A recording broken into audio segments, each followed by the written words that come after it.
What's up, guys? I haven't been on YouTube in so long. I'm so excited.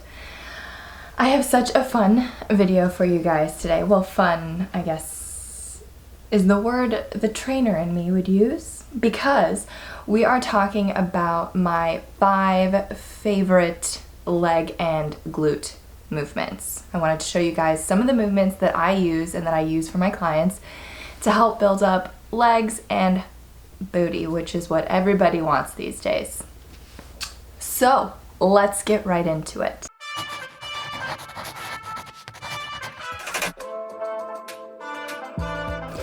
Exercise number 1. So I have videos to accompany all of these, so while I'm describing, I will play them here. So the first one that I'm talking about is leg press. Now, I love a good leg press, and I'm going to tell you why. I get a little scared sometimes to go super heavy on the squats, not gonna lie, especially when I'm alone. I usually like to have a spotter if I know I'm trying to go heavy, and if I don't have one, the leg press is what I like to use as my other option, which is awesome. So with the leg press, so you don't have to bring your knees all the way up to your chest. That's number 1.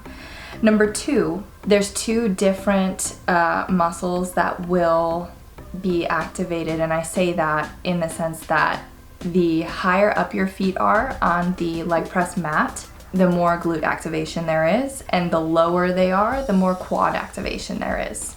In this particular movement, I like to keep my knees back behind my toes, kind of rest my head on the back bench so that my chest is up and everything's pretty normal. This, like I said, is another really good opportunity to go heavy where you don't need a spotter necessarily. So this one is definitely one of my favorites for leg day. And because my problem area is my glutes, everybody loves to make fun that Emily just has, I have a baby butt. I have a tiny little butt. I'm working on it, okay? But because of that, I like to use every leg movement that I possibly can in some kind of way where I can activate my glutes. So in the leg press, I like to put my legs up higher on the actual leg press mat so that I can get that bigger glute activation.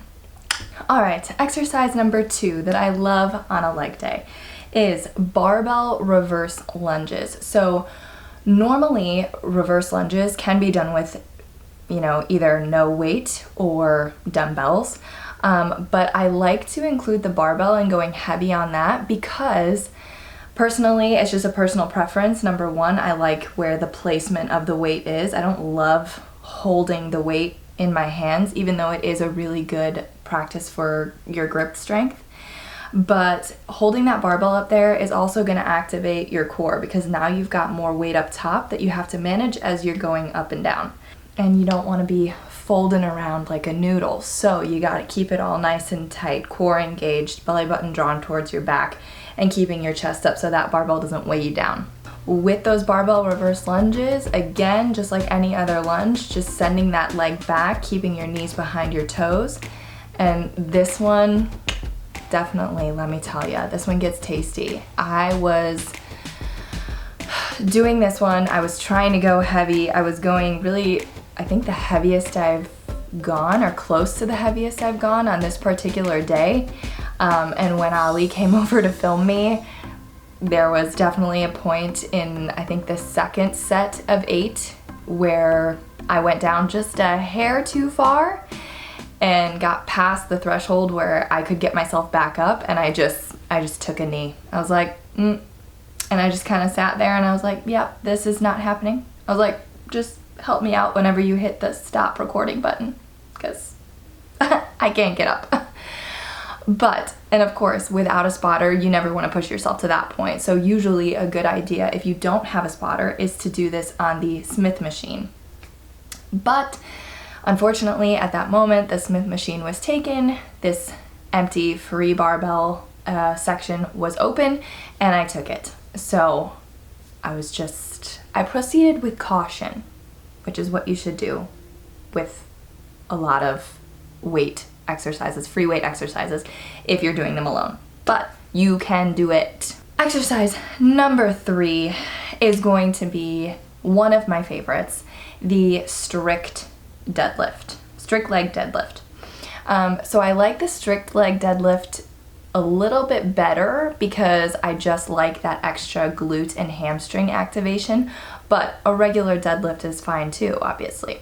This one doesn't really matter if you have a Smith machine or a free bar. Usually there's an area for you to just kind of drop it down if it feels like it's too heavy, so you don't necessarily need a spotter for a deadlift. When you're doing the deadlift, you want your feet to be hip width distance apart. You want a little bit of a bend in your knees. If you're going for that strict leg deadlift, you want them to be almost straight. You don't want to lock them. You want that little bitty bend in there. Then you're gonna hinge at the hips. So when you're hinging at those hips, you're just pushing your hips backward, bending forward, and the biggest thing in a deadlift is keeping your chest up and your shoulders back.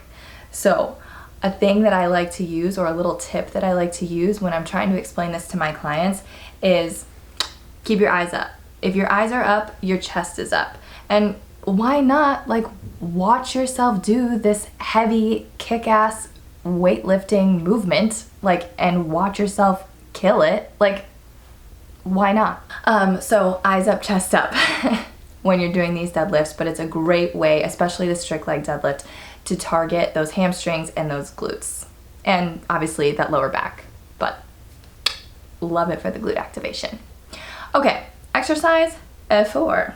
I will go for back extensions. So this is that little machine kind of sometimes in the ab section that some people don't really know how to use. It looks like it's a little bit too short for everybody, and like you wonder like, what am I supposed to do on that thing? I'm gonna show you.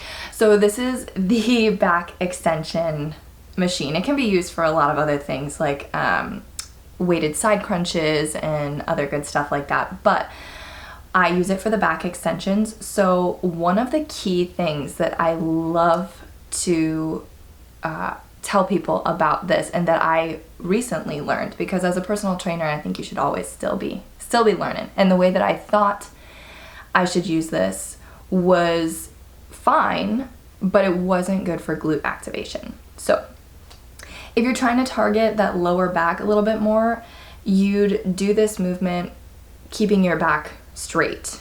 If you're looking for more glute activation, when you go down to the bottom, you want to round out your upper back. So I like to do this with a weight, but if you aren't doing this with a weight, kind of cross your hands forward and roll your shoulder. I'm like doing the movement, guys.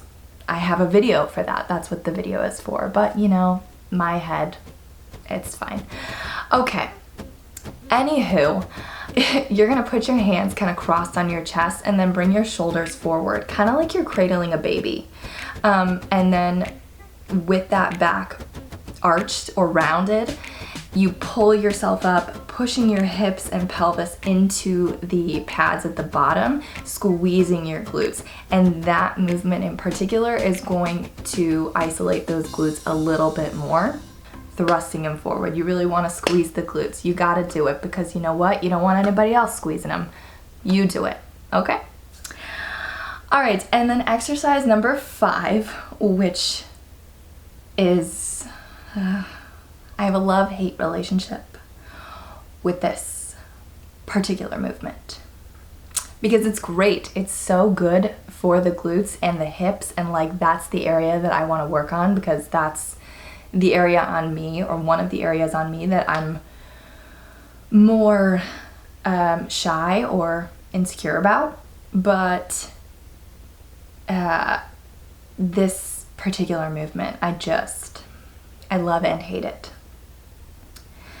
The cable abductions.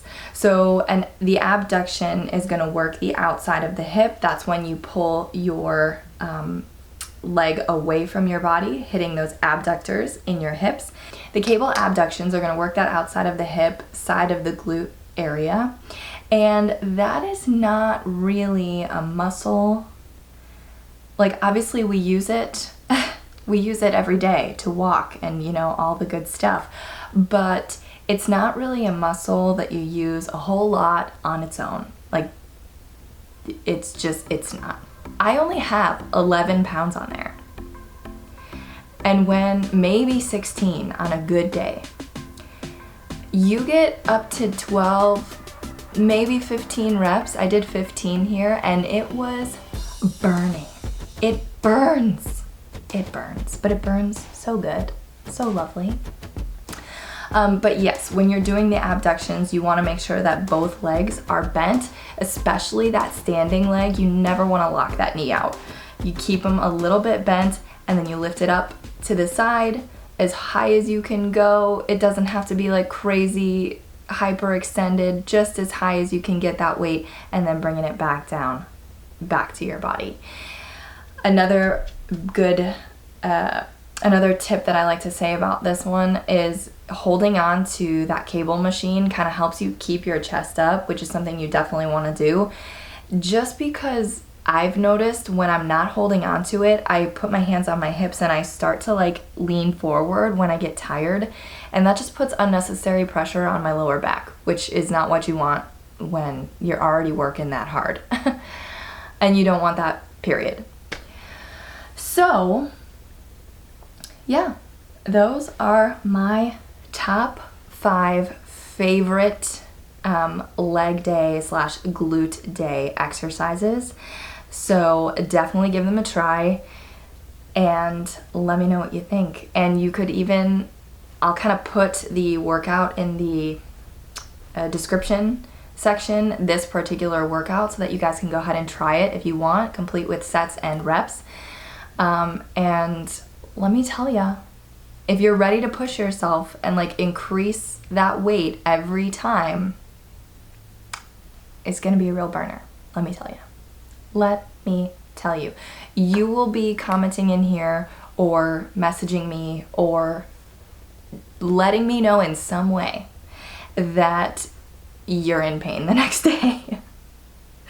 That one definitely took me maybe about 2 days to recover from. My glutes were very exhausted on that one, but you know what? I love being sore. But with that being said, a good workout is not measured by soreness. You do not have to be sore to have a good workout. So definitely don't always measure it by that. But if you like being sore, give this workout a try. All right, I've got more videos planned. I promise. I've been away for a long time and I'm trying to be better about that. But hopefully you guys enjoyed this one. If you did, give it a like. I would really love that. And we'll see you in the next video, whatever it may be. Bye.